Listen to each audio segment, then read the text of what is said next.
une parole de foi, une parole de vie, une parole d'espoir. Vous assistez à l'émission Parole de vie. Sonnez la trompette à Sion et convoquez une assemblée solennelle.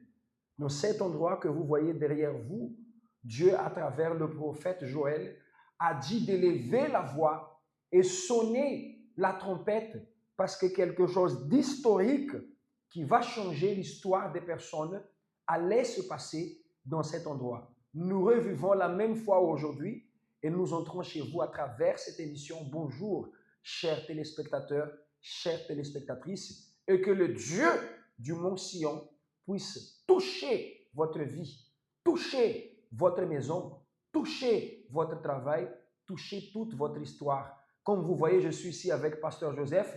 Et Pasteur Joseph, nous sommes venus pour amener cet esprit du Mont Sion. Ce qui s'est passé sur le Mont Sion dans la vie du peuple d'Israël va se passer aussi dans la vie des personnes qui nous suivent aujourd'hui. Exactement, et Pasteur Elio, et encore bonsoir nos chers amis téléspectateurs et téléspectatrices. Vous savez, Dieu n'a pas choisi un arbre pour référence, il a choisi montagne. Il sait que les arbres, ça tombe avec le temps, ça vieillit, le vent peut faire tomber, les montagnes restent. Dieu ne veut pas être oublié. C'est pour ça qu'il a choisi cet bel endroit qu'on appelle le Mont Sion, Pasteur. Et sur le Mont Sion, le prophète Joël a prophétisé « Quiconque invoquera le nom du Seigneur sera sauvé ». C'est ce que nous allons faire dans cette émission premièrement. Nous vous invitons à préparer un verre d'eau. Nous lançons un défi. Même si votre situation n'a plus de solution, même si devant cette maladie, vous vous voyez déjà au bord de la mort, où vous dites « Mon foyer, mon travail, mon avenir, mon histoire est totalement détruite ». Est-ce que cela peut se relever? Le Dieu qui a restauré la vie du peuple d'Israël au Mont Sion, il arrive chez vous à travers cette émission. Préparez le verre d'eau. Quiconque invoquera le nom du Seigneur, dit le prophète Joël, sera sauvé. Après cet épisode, vous expliquons le Mont Sion. Nous allons revenir. Allons-y. La montagne de Sion, où un royaume humain a laissé place à un royaume éternel. Située à l'origine à Jérusalem, dans la région de l'ancienne cité de David, elle a englobé également le mont du Temple à mesure que la ville s'agrandissait. Un lieu d'une immense importance spirituelle. À l'époque d'Abraham, cet endroit était Salem, le royaume de Melchizedek, qui était à la fois roi et sacrificateur de Dieu. Lorsque le peuple d'Israël sortit d'Égypte, le lieu portait déjà un autre nom, Jébus, habité par les Jébusiens. Jérusalem était l'une des villes que Dieu avait données aux fils d'Israël. Pourtant, ce fut l'une des rares qu'ils ne parvinrent pas à conquérir. Sur la montagne de Sion se dressait une forteresse imprenable. Les Jébusiens considéraient cette forteresse comme si sûre qu'ils défièrent David, persuadés qu'il lui serait impossible de prendre la ville. Mais le roi David savait qu'avec Dieu, rien n'est impossible. À partir de ce moment-là, Sion devint la capitale du royaume. Cependant, ce que David désirait le plus, c'était que Dieu demeure en ce lieu. C'est pourquoi il fit transporter l'arche de l'Alliance à Sion, symbole de la présence de Dieu au milieu de son peuple. La montagne de Sion accueillait alors le véritable roi d'Israël et de toute la terre. Des années plus tard, le temple fut construit plus au nord et l'arche trouva une nouvelle demeure. Toute la région depuis la cité de David jusqu'au mont du Temple devint la montagne du Seigneur, la montagne sainte, le lieu que Dieu lui-même avait choisi pour habiter avec son peuple, symbole de sa présence et de son royaume éternel. C'est de là que vient la promesse de délivrance et de salut. De là aussi, le Seigneur Jésus régnera sur toute la terre. De la montagne de Sion vient la convocation à la repentance. Et de ce même lieu vient aussi l'avertissement du jugement. Le jour de l'Éternel est proche, et sur la montagne du Seigneur, quiconque le désire, peut trouver le roi et le royaume qui n'aura jamais de fin.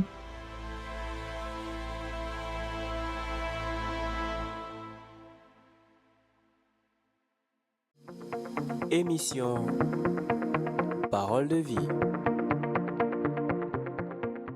Oui, Dieu a choisi cet endroit non seulement pour marquer dans la Bible, pour l'histoire, mais changer l'histoire de votre vie, vous qui nous suivez en ce moment. Nous avons fait passer cet extrait, pas pour que les personnes suivent juste un reportage ou un enseignement, Pasteur Joseph, mais pour qu'ils puissent comprendre que ce moment sacré qui est la flamme sainte ou la campagne d'Israël au Mont Sion est une opportunité pour toutes les personnes, même s'ils ne sont pas de l'Église, à venir entrer dans cette forte campagne et changer l'histoire de leur vie. Exactement, et Pasteur Eliot, Dieu, il a toujours donné rendez-vous de génération en génération.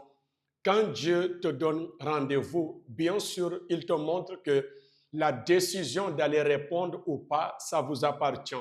Mais pour ceux qui ont la foi pour partir, ils changent leur vie, ils changent leur histoire. Votre premier défi même, c'est d'arriver à aller au Mont Sion. Par exemple, dimanche, nous invitons tout le monde.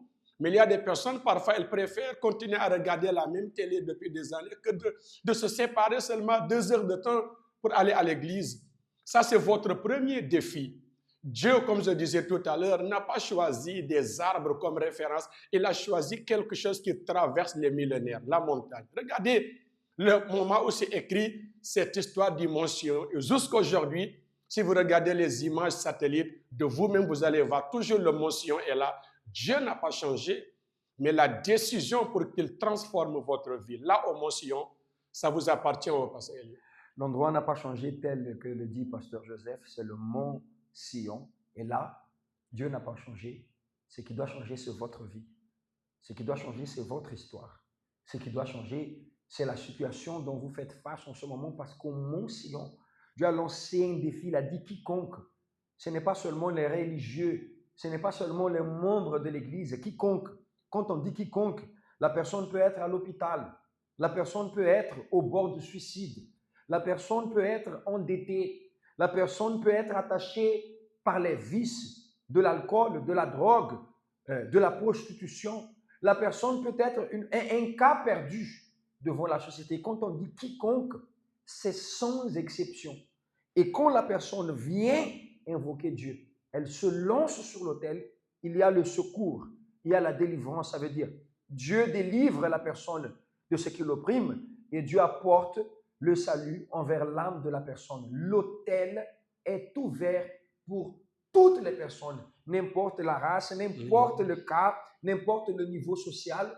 Comme vous l'avez dit, Pasteur Joseph, la personne doit prendre une décision. Pourquoi pas à partir de ce dimanche déjà, parce que quiconque viendra sera sauvé. Non par l'Église, mais par le Dieu qui a parlé au Mont Sion. Sur l'autel de Dieu, il y aura ce salut, cette délivrance. Exactement, parce qu'il y a des personnes, vous savez, la société en général, les gens sont très rapides pour juger quelqu'un. Il y a des personnes qui passent le temps à consommer ces paroles de jugement. Tu ne vaux rien, tu ne vas pas t'en sortir, toi c'est toujours comme ça.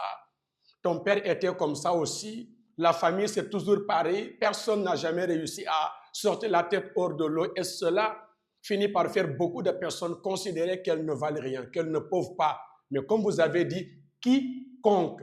Ça, ce n'est pas votre défi, c'est d'abord le défi de Dieu lui-même. Il défie quiconque va se lever. Toi, ton défi, c'est de te secouer, laisser tomber tous ces préjugés, laisser tomber toutes ces paroles-là qu'on a mis peut-être dans ta tête depuis ton enfance, peut-être jusqu'à ton âge. C'est de te lever, te secouer, laisser tomber cela et relever le défi que le propre Dieu a lancé. Quiconque, si Dieu dit c'est au Sion, c'est parce que c'est au Mont Sion. Et c'est au Mont Sion que votre histoire va changer. Quand nous disons votre, c'est parce que c'est quiconque. Si vous allez venir ce dimanche et vous obéissez à ce que nous disons, Ah, mais si ça ne marche pas. Si ça ne marche pas, vous pouvez nous appeler de faux prophètes, je sais pas, de charlatans, tel que vous voulez. Mais il faut d'abord que vous testez.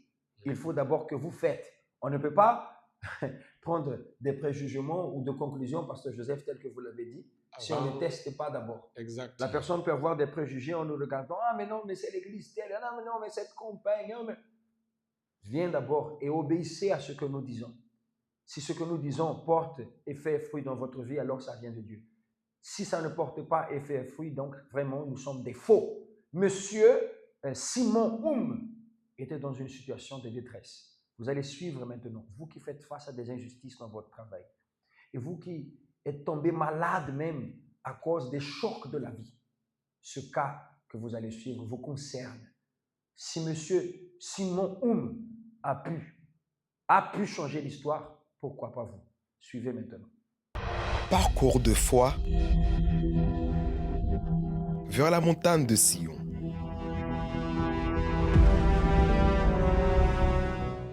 Les piliers de ma vie ont été touchés les uns après les autres. Je perds connaissance en pleine réunion.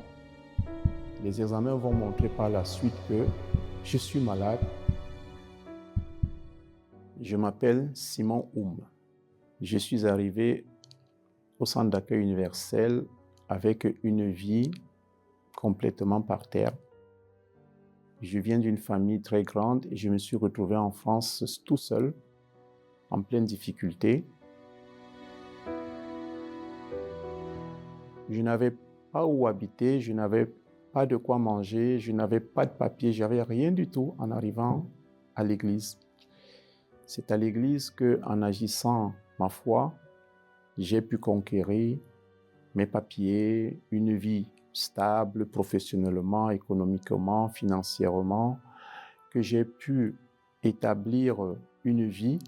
Sur le plan spirituel, j'étais comme tous les jeunes, j'étais dans le monde, perdu. Et en arrivant à l'église, j'ai pu me retrouver avec Dieu. J'ai acquis, il m'a accordé sa présence et je me suis maintenu ainsi dans la foi. Mais à un moment, les choses ont commencé à se dégrader. Les piliers de ma vie ont été touchés les uns après les autres. Tout a commencé dans ma vie professionnelle. Alors que j'étais bien noté, j'avais de bons résultats, j'étais à la tête de 2 magasins, j'ai vécu une injustice, une accusation, une injustice qui m'a valu d'être licencié sèchement après avoir passé plus de 7 ans dans cette entreprise. 1 mois après cette mauvaise nouvelle, je suis un soir à l'église et je m'évanouis. Je perds connaissance en pleine réunion. Les examens vont montrer par la suite que je suis malade. Et je n'avais pas imaginé que j'étais malade. Les examens ont montré que je suis malade. Et cette maladie a commencé à toucher d'autres organes de mon corps. L'hypertension artérielle oscillait entre 15 et 18. Le médecin me donne un traitement que je suis. Je dois drastiquement changer mon alimentation, changer mon mode de vie pour pouvoir contrer les effets de cette maladie. Cela dure 2 ans. Jusqu'au moment où il y a une grosse complication. La complication, c'est que la maladie s'est étendue dans mon corps, elle a touché mon cœur, elle a touché, mes reins commencent à ne plus fonctionner correctement. Et en allant voir le médecin, je constate qu'il est paniqué. Et ce jour-là, il me fait un électrocardiogramme et on découvre que mon cœur bat en dessous de la moyenne.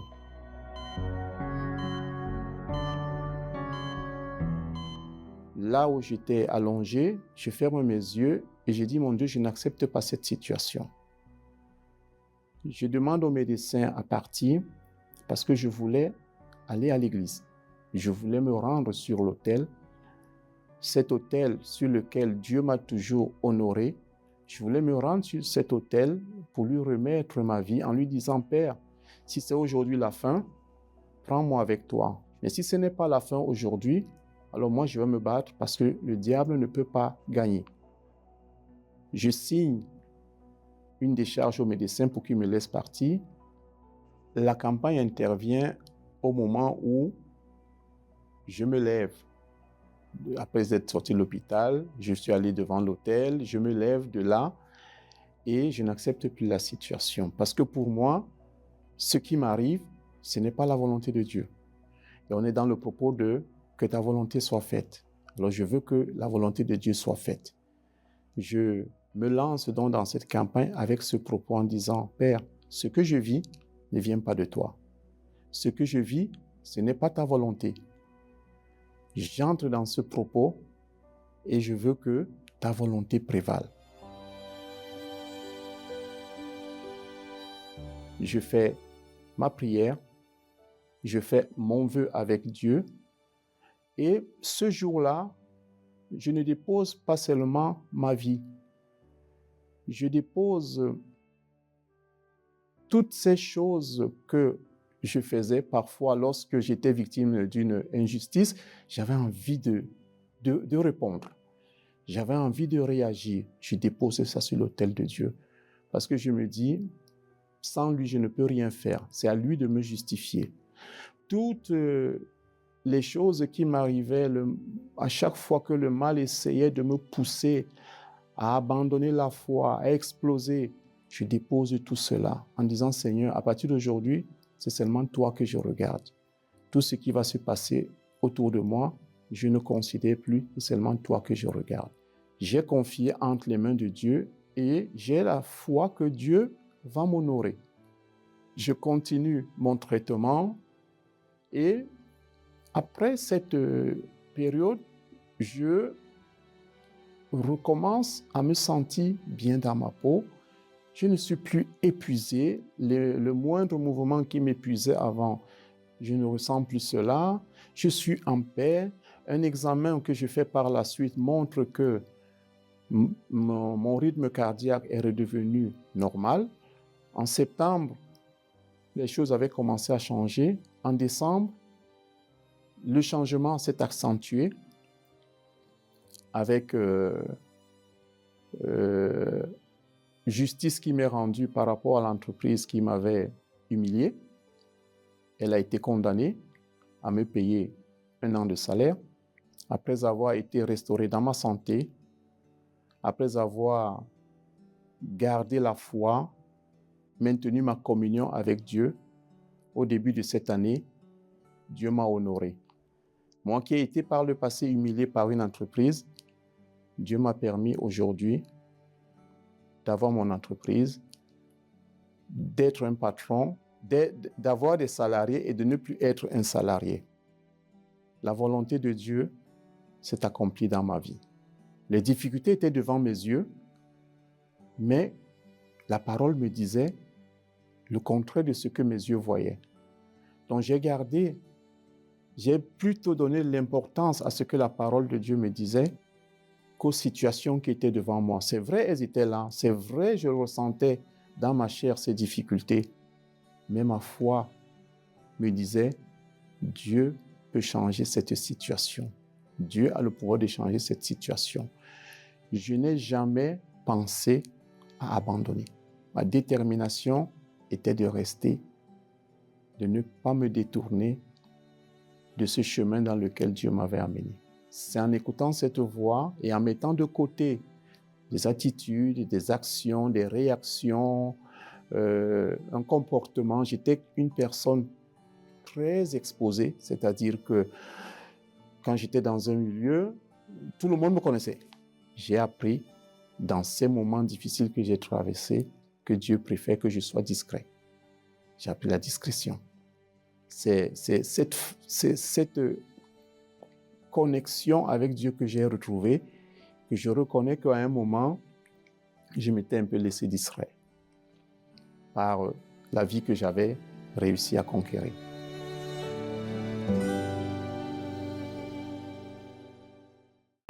Parcours de foi, vers la montagne de Sion.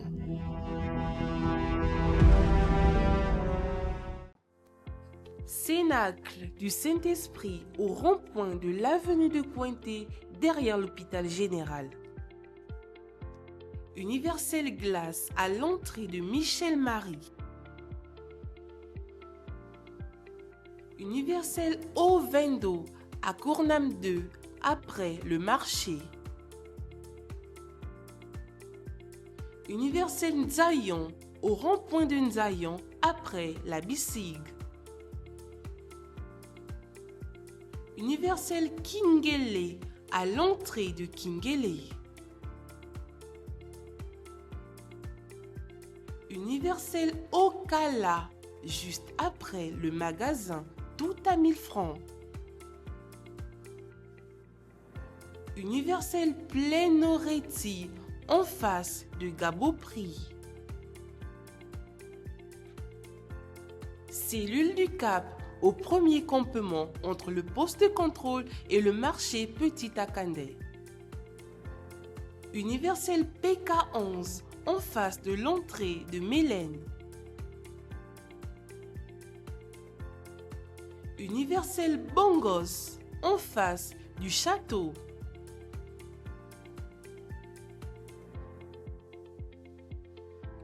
Universel Toum au carrefour Simon-Terry après la boulangerie.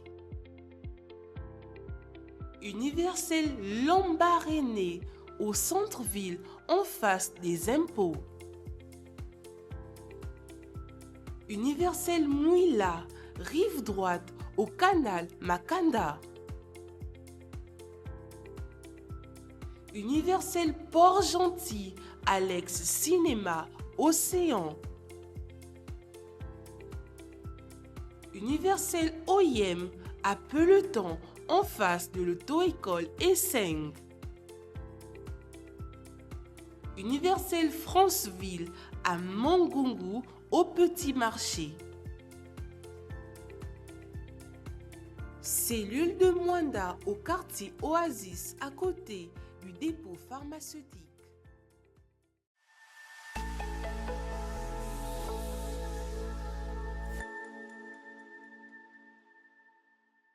Alors, prenez la décision, cherchez l'une de ces adresses que vous avez suivies tout à l'heure, là où c'est la plus proche de chez vous. Commençons au siège national de l'Église universelle, ici au Gabon, qui est à l'avenue Cointet, derrière l'hôpital général. La première prière à 7 heures avec la présence amie de notre évêque et toute l'équipe de pasteurs, et aussi à 10 heures. Nous vous invitons à amener une bouteille d'eau où nous allons faire une clameur. Et Dieu va agir selon les signes de foi que vous montrez à travers cette bouteille d'eau. Et le pasteur Joseph sera du côté du Cap. Sera à quelle heure? Exactement, à 7 heures pile. Et ensuite, le deuxième pile, ça sera à 10 heures. Jusqu'au PC. L'arrêt du bus. Oui, après le PC. Bon, c'est au PC, après le poste de contrôle. Ça fait 2 PC quand même. Avant le petit marché de Soron, là-bas passer. Amen. Et vous qui êtes du côté du Bikele, du Bizongo, de Malaba, vous qui êtes au Vietnam, au Beau Séjour, dans les PK, je serai avec vous du côté du PK11, en face de l'entrée vers l'hôpital Mélène, où il y a le temple des miracles de l'Église universelle du Royaume de Dieu. Ce sera à 7 heures du matin aussi et à 10 heures du matin. Préparez le verre d'eau, nous allons évoquer le Seigneur. Parler avec Dieu, c'est ce dont nous avons tous besoin. C'est lui qui nous donne la force pour affronter les difficultés. Préparer un verre d'eau, c'est le moment de la prière. Au nom du Seigneur Jésus, Éternel, comme tu l'as fait dans ta parole, tu as fait la promesse, quiconque invoquera le nom du Seigneur. Et nous faisons appel à toi en ce moment, mon Père, en faveur de cette personne qui n'a plus d'option en ce moment. Parce que tout ce qu'elle pensait que ça pouvait l'aider, elle a déjà fait, mais sa situation n'a pas changé.